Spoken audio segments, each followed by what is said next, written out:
What's up, guys? We are back with a full slate of MLB action here on Wednesday, July 9th. We're going to give out plays on every MLB game on the slate. I'll give you my favorite underdog pick of the day and my massive lock, my pick that, regardless of price, I think has the highest chance of cashing today. Slam that like button and subscribe to the channel if you want to keep seeing these videos every single day, and let us know what you're thinking in the comments. I personally answer every comment every single day. Check the pinned comment throughout the day to see our favorite picks, and it pays to check back a couple of times per day to see if there are any changes with injury news coming out and starters being confirmed. Yesterday did not go the way we wanted to. It was pretty frustrating. All that being said, we ended up going 3-3 on the day, so not a complete disaster, obviously, but yeah, got off to an okay but exciting start. We had the Mets at minus 135. Holmes was terrible, but the Mets bullpen kept them in the game long enough for their bats to catch up against that bad Baltimore bullpen, so we take the win in that one. The Cubs let us down. That was an 8-1 loss. Imanaga was good, but so was Woods Richardson, and the Cubs bullpen gave up 6 runs in the 8th, which is pretty wild considering they've been a very solid bullpen this year. We bounced back though with a nice win on the Royals at minus 140. That was a 4-3 win there for the Royals. Lugo was good, but not dominant. The Royals made it happen in the bottom of the 9th though, after giving up the lead in the 8th. So yeah, crazy stuff in that game, but we eventually take the win. We had Toronto at minus 1.5. That was a comfortable 6-1 win and cover in a game that was rain shortened down to 7 innings. So we'll definitely take that. The Blue Jays continue to stay pretty freaking hot. Our dog of the day, very disappointing. We had the Phillies at plus 130. That ended up being a 4-3 loss. Walker was very good over his 4 innings. The Phillies bullpen was great until Romano came in and gave up 3 runs to blow the game on a walk-off inside the park home run. So doesn't get a whole lot more frustrating than that. And we backed it up with another tilter, guys. We had the Astros at minus 210 as our massive lock of the day. The beginning of that game was a nightmare for the Astros, which did not, seem like it was a possibility, but it was. It ends up in a 10-6 loss with Ramirez hitting a grand slam home run with 2 outs in the top of the 10th inning off of what has been a very good Astros bullpen. So we very easily could have gone 5-1 yesterday. No reason that couldn't have happened. So yeah, annoying stuff there, but hey, we're going to bounce back out there today. A full slate here on Wednesday. We got plenty of games to cover, and we're going to dive right in. First up, we're looking at the Tampa Bay Rays going on the road to take on the Detroit Tigers. The Rays come into this game still searching for their first win in this series. They're going to hand the ball here to my twin brother, Zach Littell, who's 7-7 on the season, a 3.50 ERA. His last 3 starts have been excellent, hasn't given up more than 1 earned run over any of those starts, and one of them was against the Tigers. Back on the 22nd, he went 5 innings, gave up 4 hits, and only 1 earned run against Detroit. Now, that was eventually a 9-3 loss, but not Zach Littell's fault, and honestly, he's struggled to get decent run support or decent support from the bullpen here recently, but we'll see what he does in this game. The Tampa Bay bullpen currently sitting with a 3.90 bullpen ERA, a number that has skyrocketed over the last 3 weeks, so that's a problem, and the offense has tailed off a bit as well. They were 2-1, 7, 5, 3, and 6 over their last few games. Not up to the standards that was, looking like, it was a very hot hitting offense there for a bit. They're still 7th in runs scored and 3rd in batting average, but not swinging the bats like that right now. So we'll see what they can get done here against the Tigers, who come into this game winners of 5 in a row. They're going to hand the ball here to Reese Olson, who's 4-3 on the year, a 2.89 ERA. This is only his 2nd start since coming off of the IL there for almost 2 months. His first start, coming off the IL was very solid there at Cleveland, only gave up a single run over 4 1/3 innings. Did give up 6 hits, so that is a little bit concerning. We'll see what he does in this one. The Tigers bullpen, a 3.68 bullpen ERA.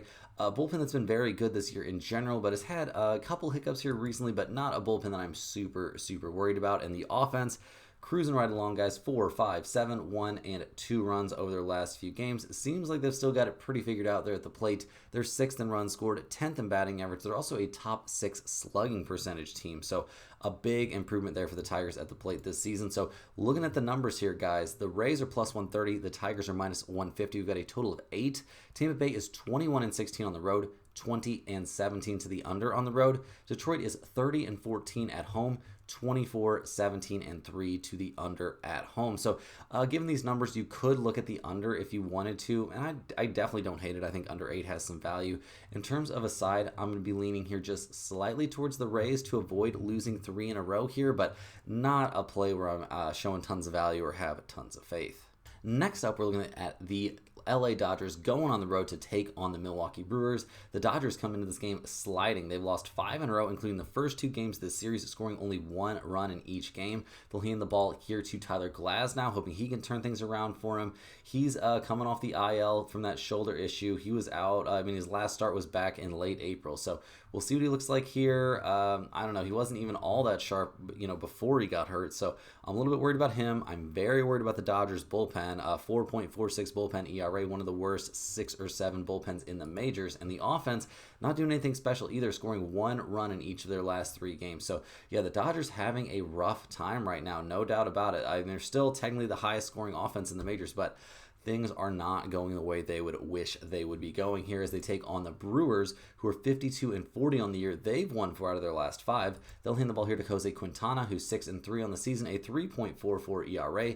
His last couple of starts, though, have not looked great. Struggled against the Mets a little bit. Giving up 3 runs over 5 1/3 isn't a disaster, but giving up 4 runs over 5 2/3 against the Rockies and the start for that doesn't look great. So yeah, not somebody that we can really trust out there at the moment. The Brewers bullpen's looked slightly better recently, but still a 4.04 bullpen ERA is not great. Definitely in the bottom half of the majors. The offense, 3, 9, 3, 2, and 6 runs over their last few games. It's been fine. They're 8th in the majors in runs scored, but they're 21st in slugging percentage and 15th in batting average, so not even really an offense that I trust that much at the moment. So looking at the numbers here, guys, the Dodgers are minus 160. The Brewers are plus 135. We've got a total of 8. The Dodgers, 21-18 on the road, 20-19 to the under on the road. Milwaukee, 27-17 at home, 27-16-1 to the under at home. I actually would lean more towards the over than the under in this game. Quintana's shown he's very gettable. Glasnow obviously coming off the IL, so a little bit of an unsettled pitching situation in this game, and neither bullpen is great. So I think over 8.5 is definitely live in this game. The Dodgers bats have to wake up at some point. In terms of a side, I'm going to lean slightly towards the Dodgers here to wake up and get the job done in this one, but with Glasnow on the mound coming off the IL, I don't trust it a lot. Next up, we've got the Toronto Blue Jays going on the road to take on the Chicago White Sox. The Blue Jays come into this game 54-38 on the season. They are the hottest team in the majors right now with 10 straight wins. They're handing the ball this one to Eric Lauer, who's 4-1 this season, a 2.65 ERA. He's coming off a solid start there against the Angels. 6 innings, 3 hits, 2 earned runs allowed. Hasn't allowed more than 3 earned runs over any of his last 5 starts, all of which have been wins for Toronto, and all but one of which have been by more than 1 run. So very, very good stuff. I don't believe he hasn't faced the White Sox yet this year, but Eric Lauer definitely looking good out there. The Toronto bullpen, a 3.62 bullpen ERA. It's been very, very steady here this season, and maybe not this season overall, but pretty good over the last, 50 plus games. And the offense just continues to churn out runs. They put up 6 runs over 7 innings their last time out, 8 the game before that. They're all the way up to, 9th in the majors in runs scored, 2nd in batting average, batting .259 as a team. They're 3rd in on-base percentage. This is a very, very solid offense. So going up against the White Sox here, who are 30-62 on the year, they've dropped 3 in a row. They'll hand the ball here to Adrian Hauser, who's 4-2 on the season, a 1.60 ERA. He's actually been excellent, guys. His last start, 8 innings, 4 hits, 2 runs, neither of which were earned there against Colorado in what was eventually a 3-2 win. The White Sox are actually 4-1 over his last 5 starts. He had a 6 1/3 innings pitched, 7 hits, 2 earned runs allowed there against Toronto back on the 22nd of last month in what was a 4-2 win there for the White Sox. So very, very good stuff there from Hauser. He's been good. The White Sox bullpen's been slightly improving, a 4.02 bullpen ERA. While not very good, is not a disaster. The offense, though, 1, 4, 4, 10, 3, and 2 over their last few games. They're just not very good at the plate, guys. They're 28th in on-base percentage, 29th in runs scored, and last in the majors in team batting average. So not a lot of good news for the White Sox. Now, looking at the numbers for this game, the Blue Jays are minus 155. The White Sox are plus 130. We've got a total of 8.5 out there. Toronto is 20-22 on the road. They are a 500 over-under team on the road. The White Sox are 19-24 at home. They're 23-17-3 to the over at home. I'm going to be leaning a bit towards the Blue Jays here at minus 155. I don't like this enough to make it the lock of the day just because Hauser has that recent success there against the White Sox, but I think Lauer's going to be, or the recent success out there against the Blue Jays, but I think Lauer's going to be very good in this game, and, I think Toronto can at least get to that White Sox bullpen, if nothing else. Hey guys, hopping in here with a quick shout out to the sponsor of today and every day's video, and that is StumpTheSpread.com. Click the link in the description to go over there and see the top confidence picks from our entire team of experienced cappers. Right now, our premium members are getting daily MLB and UFC picks with NFL and college football coming up before you know it. Major League Baseball is in our most profitable sport of the last several years in a row. It is off to a great first half of the 2025 season.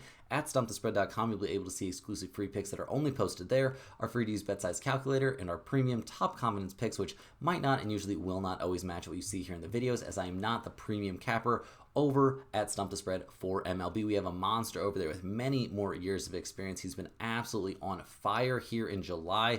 Yesterday, guys, was his first day not posting a massive winning day, and he still posted a small winning day, making around 1 unit there, going 2-2, which is a huge drop off from what you can see on the screen, guys. Yesterday, he had the Rangers, that was a 1 unit win, the Royals, that was a 3 unit win, the Reds bricked out, and the Cubs bricked out. But guys, he has been on an absolute heater. He went 3-0 on the 7th, he went 3-1 on the 6th, he went 4-1 on the 5th, 4-1 also there on the 4th. Like, this dude has been on fire. You can see all these plays up on the screen. This is what he's done this entire month. Like, it has been an absolutely sick month so far. So definitely consider checking out the premium, signing up for the premium if you're interested, but also get over to StumpTheSpread.com for all the free stuff we offer, and to get on the free email newsletter, guys. It's great value, straight to your inbox every single day. All we need is your name and your email address. That's it. You get 1 email per day with at least 1 free pick, sometimes 2 in there, and information on niche sports betting like golf, NASCAR, tennis, stuff like that. And there are parlays included in those emails every so often as well. So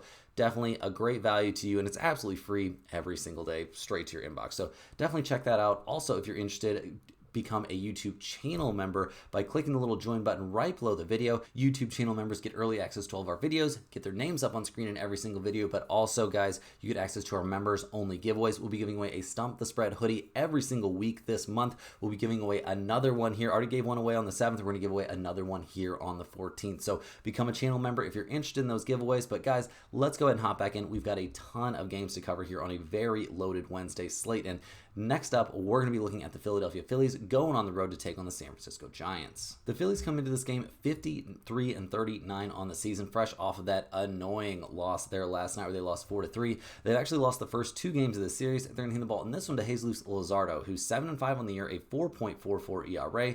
He got just annihilated there by the Reds his last time out, giving up 6 runs over 2 innings of work in a 9-6 loss. Yeah, he has not really looked like himself in a decent amount of his starts lately. I mean, the Phillies are 2-3 over his last 5. He's had a bad start against Miami, that bad start against Cincinnati. Like, we'll see what he looks like in this one. I don't know if he's faced the Giants yet he faced the Giants back in early April, but this dude's looking so all over the place. We don't even care about that history. It could be completely different this time. The Giants bullpen, or the Phillies bullpen, has been a big problem this season, a 4.39 bullpen ERA.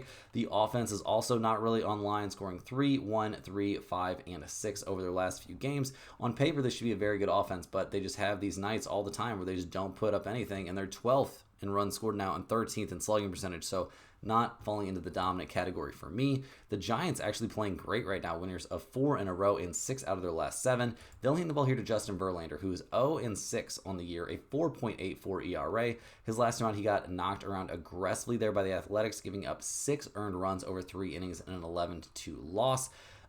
He's been okay at times recently, but there's a reason he's still looking for his first win of the year. It's because he hasn't been very good. He faced the Phillies back in mid-April and didn't have a great time, and was eventually a 6-4 loss. So yeah, definitely worried about Verlander out there on the mound. The bullpen for the Giants is obviously amazing. That's not a concern. The offense, though, hasn't always been great. I mean, 4, 3, 6, 7, 2, and 7 over their last few games is honestly decent for a team that's 18th in runs scored and 24th in batting average. So looking at the numbers here, the Phillies are minus 132. The Giants are plus 114. We've got a total of 8 in this game. The Phillies are 23-21 on the road, 28-15-1 to the under on the road. The Giants 25-17 at home, 25-17 to the under at home. I actually think over 8 is very live in this game, or yes, run first inning. Both of those seem reasonable, especially going up against these two guys, but I don't know if I like those enough to put in the pinned comment. In terms of a side, I'm going to lean just slightly towards the Phillies here at minus 132. I really don't trust Luzardo at this point, but I trust Verlander even less, so definitely think the Phillies are the side you want to be on. Next up, guys, we're looking at the New York Mets going on the road to take on the Baltimore Orioles. The Mets came through with a 7-6 win there yesterday, so slam that thumbs up button if you enjoyed that roller coaster win with us.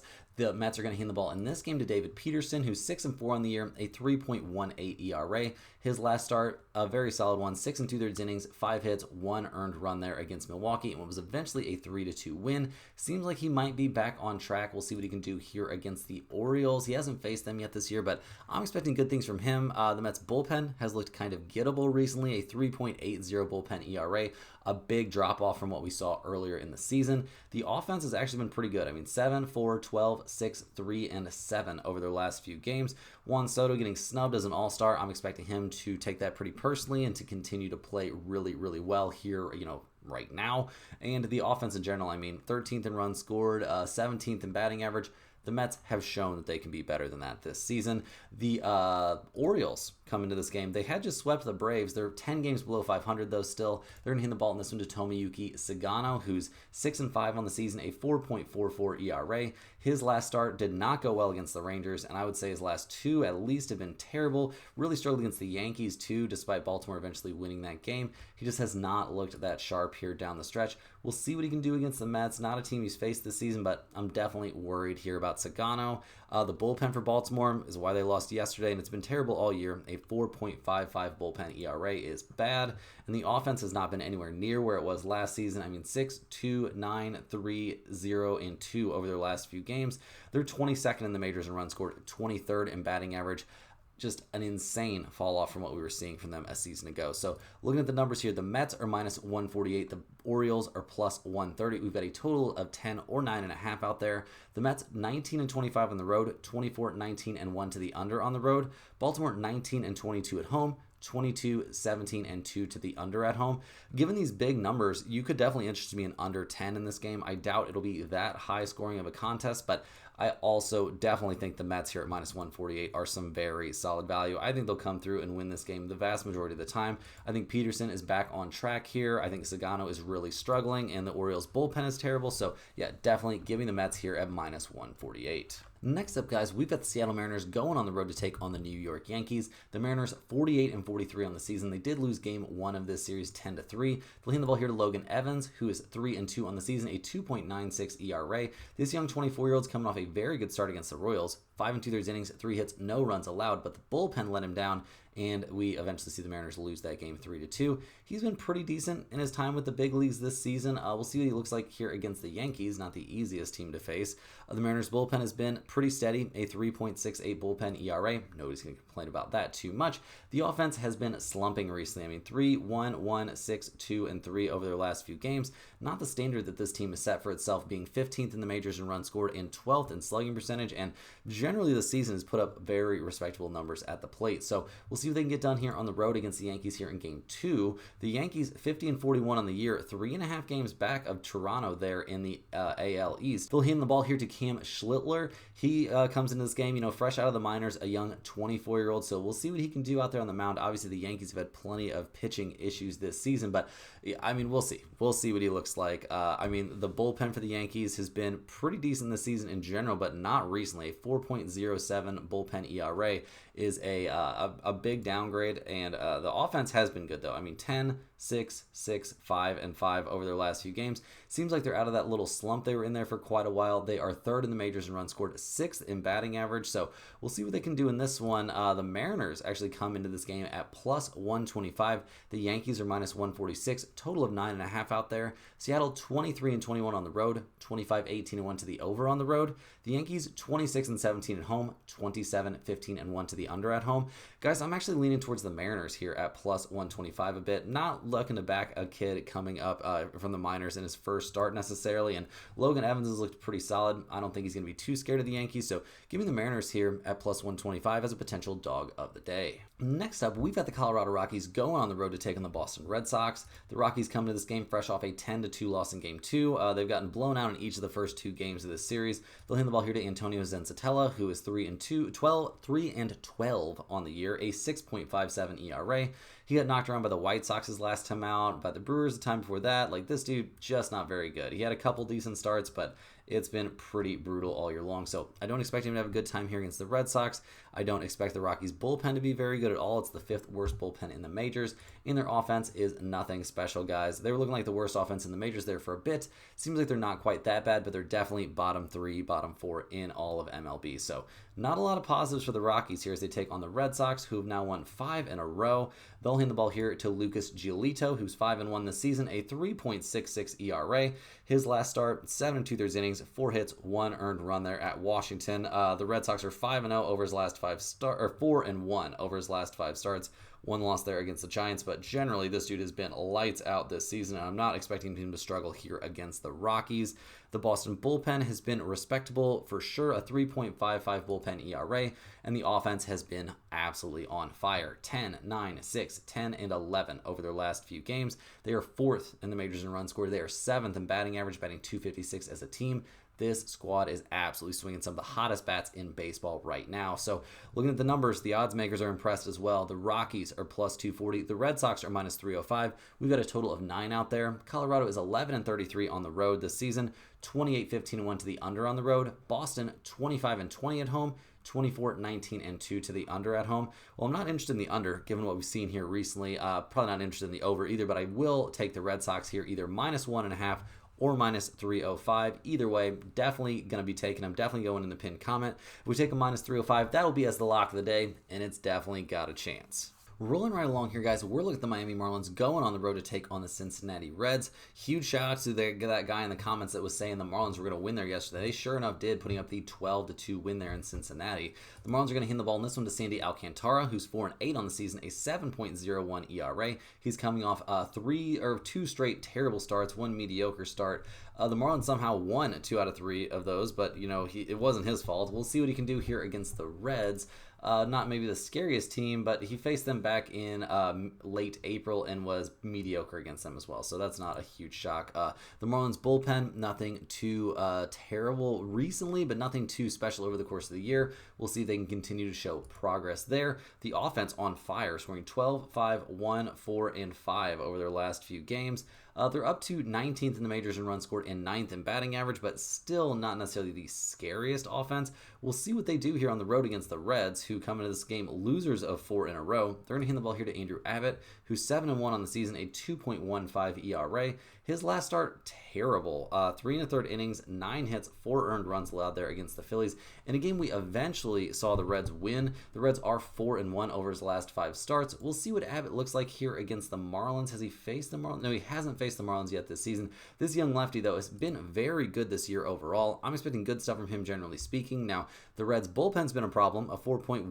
bullpen ERA, not nearly as good as they were in the early portion of the season, and the offense has once again disappeared.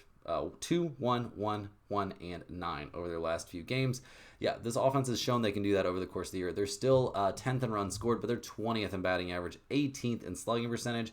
Yeah, this is not one of the best offenses in the majors. So looking at the numbers here, I'm a little bit surprised. The Marlins are plus 120. The Reds are only minus 140. We've got a total of 8.5 in this game. Miami 20-21 on the road, 24-17 to the over on the road. The Reds are 24-19 at home, 24-16-3 to the under at home. Guys, I think this is the spot where the Reds snap out of this. I think they get the win here. Minus 140, a pretty decent price when you've got Andrew Abbott on the mound. So yeah, I'll definitely be looking pretty hard at the Reds here today. Next up, we've got the Chicago Cubs going on the road to take on the Minnesota Twins. The Cubs come into this game fresh off an 8-1 loss there yesterday. They're going to hand the ball in this one to Cade Horton. He's 3-2 on the year. This young 23-year-old is sporting a 4.15 ERA. His last start, he was dominant against Cleveland. 7 innings, 5 hits, no runs allowed in a 1-0 extra inning win there for the Cubs. So very good stuff there. A nice bounce back after getting shelled there by Houston. Generally speaking, this kid has been pretty solid, being up with the big league club this season. We'll see what he does here against the Twins. Not necessarily the scariest team. We'll see if the Cubs bullpen can get back on track here. A 3.40 bullpen ERA has them 5th in the majors right now, but yesterday that was annoying. The offense, 1 run yesterday, but 11, 6, 11, 1, and 5 over the few games before that. This is a very solid offense, guys. They're 2nd in the majors in runs scored. They are 5th in batting average. They are 3rd in slugging percentage. I'm expecting them to get back on track, and it might happen in this game, guys. The Twins come into this one playing much better, winners of 3 out of their last 4. They'll hand the ball here to David Festa, who is 2-3 on the season, a 5.48 ERA. He gave up 5 hits and 4 earned runs, including a home run against the Marlins his last time out. Start before that, he was very good against Detroit, but start for that got shelled by Milwaukee. So, yeah, he's a little bit inconsistent, which for a 25-year-old Major League starter, you're definitely going to see that occasionally. He hasn't faced the Cubs yet this year, but I don't think he's going to have a great time out there, and I don't trust the Twins' bullpen either, a 4.27 bullpen ERA. The Minnesota offense has looked much better, 8, 5, 6, 4, and 1 over their last few games, but they're 21st in runs scored this season and 22nd in batting average. Not a team that I'm too scared of offensively. So looking at the numbers here, I'm a little bit surprised. The Cubs are minus 115. The Twins are minus 105. A total of 9 out there. Chicago's actually 4 games above 500 on the road. They're 23, 17, and 4 to the over on the road. Minnesota 24 and 18 at home. Basically a 500 over-under team at home. I'll definitely go ahead and take Cade Horton here over David Festa. I'm not too high on that guy, and I think the Cubs offense figures it out today in a big way, so definitely give me Chicago here at minus 115. Next up, guys, we've got the Pittsburgh Pirates going on the road to take on the Kansas City Royals. The Pirates skidding right now, losing 5 in a row, but their loss yesterday was 4-3, kind of a tough one. They'll hand the ball here to Bailey Falter, who's 6-4 on the season, a 3.69 ERA. His last start was against the Mariners, 5 2/3 innings, 3 hits, 4 runs, 3 of them were earned in a 6-0 loss. Honestly, he hasn't looked that sharp in his last 4 starts probably. So yeah, not loving what we're seeing from Falter right now. The Pirates bullpen has really rounded into shape this year. A 3.75 bullpen ERA is light years better than they were early in the season. The offense though continues to be bad. 3-3, 0-0, and 0 over their last few games. Yeah, they're 29th in the majors in runs scored. They are 26th in batting average. Not great. So we'll see what they can do here against the Royals, who have won 3 in a row and 5 of their last 6. They'll hand the ball here to Chris Bubich, who's 7-6 on the year, a 2.36 ERA. His last time out, 7 innings, 7 hits, 3 earned runs, and a 9-3 win at Arizona. So good stuff there, and I would say his last 4 starts have all been very, very reasonable. The Royals bullpen, a 3.54 bullpen ERA. The bullpen hasn't been the problem for this team. The problem has been their lack of offense, but recently, it's been a little bit better. I mean, 4, 9, 4, 1, and 9 over their last few games. Steps in the right direction for a team that's still 28th in the majors in runs scored and 19th in batting average. So looking at the numbers here, I'm surprised to see this so one-sided. The Pirates are plus 164. The Royals are minus 195. A total of 8.5 in this game. The Pirates 12-32 on the road, 27-15-2 to the under on the road. The Royals are 20-24 at home, 28-16 to the under at home. I'm not going to get super involved on the side in this game. I really don't understand these numbers, but I am definitely interested in taking under 8.5. I think neither team's going to do that nuts at the plate. Both offenses are terrible, and I think both starters could be at least decent. Next up, we've got the Washington Nationals going on the road to take on the St. Louis Cardinals. The Nationals have now dropped 4 in a row, straight up not having a good time here. They'll hand the ball to Mackenzie Gore, who's 3-8 on the season, a 3.11 ERA. His last couple starts have been very good. A solid outing there against Detroit, a very good outing there against San Diego. The Nationals are only 1-4 over his last 5 starts, but that really hasn't been his fault. He's been pretty good. Has he faced the Cardinals yet this year? Yeah, he faced the Cardinals back in mid-May and was pretty good. Well, okay. He was okay. So we'll see what he does in this one. The Nationals bullpen, obviously terrible. Worst in the majors right now. The offense, 2, 4, 3, and 2 over their last few games. Not doing anything special. So we'll see what they come up with here against the Cardinals, who haven't been having a great time themselves. They did win their last game. They'll hand the ball here to Andre Palante, who's 5-4 on the year, a 4.10 ERA. He has been great over, I would say, 4 out of his last 5 starts at least. We'll see what he does here against the Nationals, but 7 innings of 1-hit ball against the Pirates his last time out is pretty crazy stuff. Also crazy, the Cardinals lost that game somehow. The last time he faced the Nationals, he was excellent back in early May. 7 1/3 innings, 5 hits, 2 earned runs, and a 4-2 win. So, looking at the Cardinals bullpen, it's been all over the place this year. A 3.85 bullpen ERA is way better than what we saw in the early goings. The offense slumping a little bit. I mean, 4-0, 8-3, and 0 over their last few games. Not up to the standard that we saw them set early in the year. They're still 10th in the majors in runs scored, still batting .251 as a team, but not swinging the hottest bats coming into this game, but maybe they'll get something going here off of Mackenzie Gore. Looking at the numbers here, the Nationals are plus 100, the Cardinals are minus 120. We've got a total of 8. Washington 19-25 on the road, basically a 500 over/under team on the road. The Cardinals 26-17 at home, 23-18-2 to the over at home.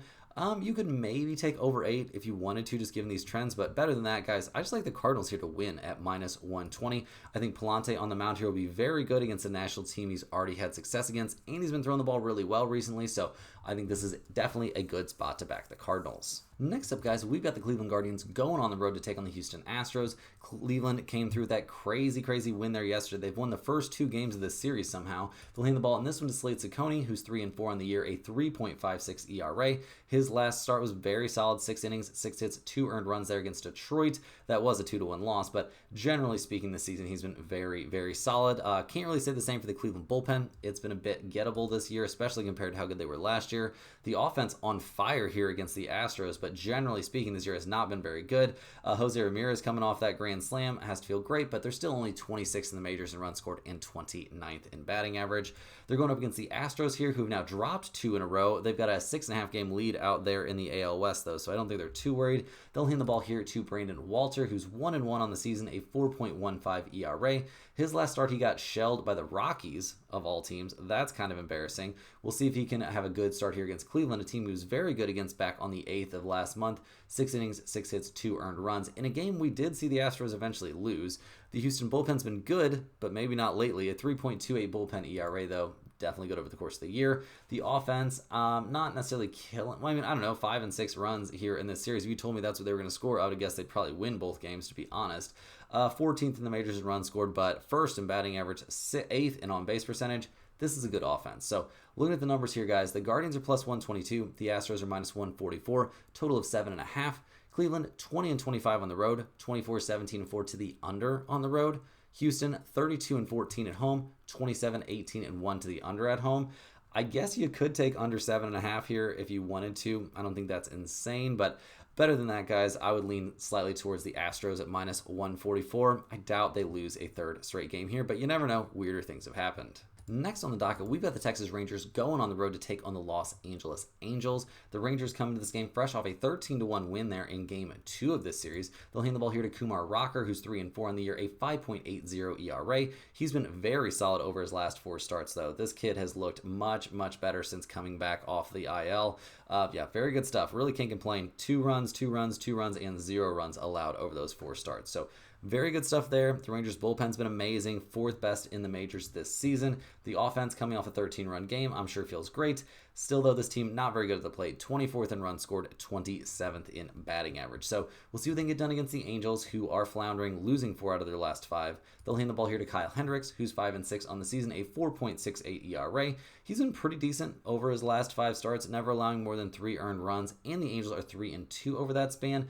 We'll see what he can do here against the Rangers. Obviously not the scariest team to face, but they're swinging the bats pretty well right now. The bullpen for the Angels is a huge problem, has been all year. A 5.13 bullpen ERA is a huge problem. The offense also not very good. 1-6, 2, 3, 3, 5, and 3 over their last few games. They're 20th in the majors in runs scored. They are 28th in batting average.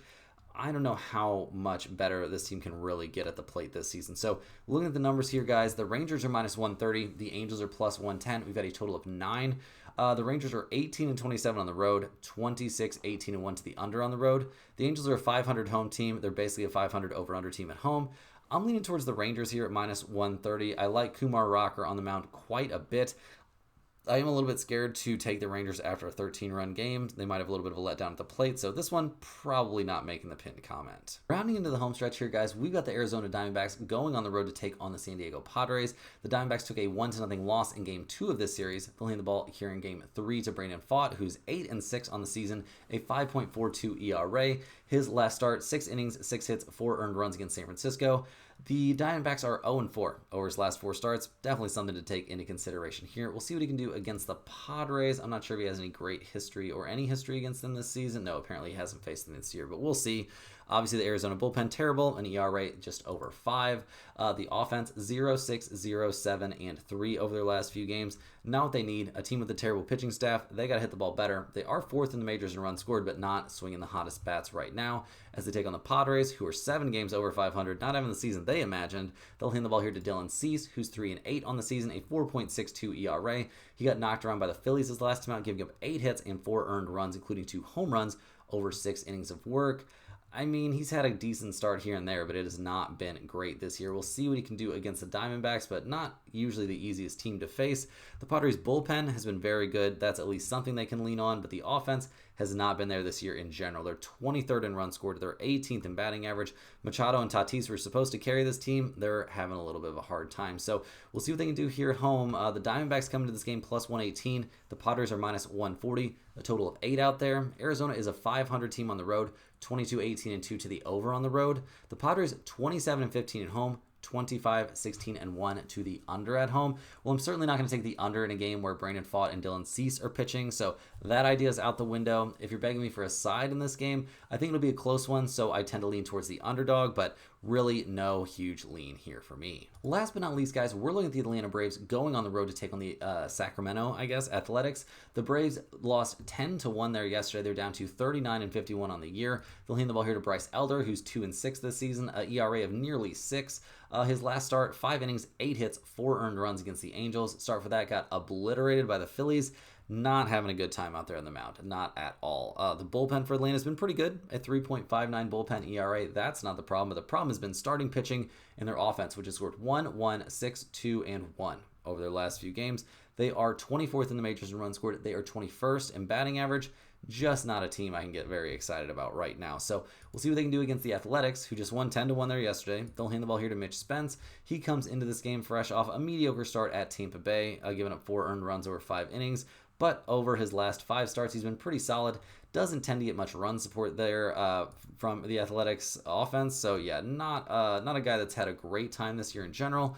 We'll see what he does here. The bullpen for the Athletics, obviously terrible, second worst in the majors. The offense does have its moments, like putting up those 10 runs, but they were 10, 2, 2, 11, 5, 4, and 6 over their last few. They're 17th in runs scored. They're 8th in slugging percentage. I don't know, guys. Not a team you can really trust very much. Looking at the numbers here, the Braves are minus 125. The Athletics are plus 105. Total of 10.5 in this game. The Braves 15-28 on the road. A terrible road team. 22-19-2 to the under on the road. The Athletics 16-29 at home. A terrible home team. They are a significant over team at home. I'm going to lean a bit towards the Athletics here at plus 105. This isn't a game where I'm showing much value or have much interest, but I do think the Athletics are the side you want to be on, especially with how bad Bryce Elder has looked lately and how bad that Atlanta offense has sucked. Guys, that's all the games we have for today. Hit that like button for good luck on all of your bets and subscribe to the channel if you're new. Let me know in the comments any questions you have on today's slate. I'm more than happy to get back to you.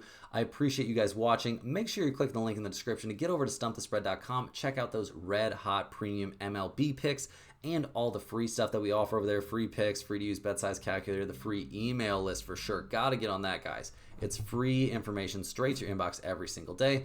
We'll be right back here tomorrow. Don't worry, same time, same place for more sports betting action.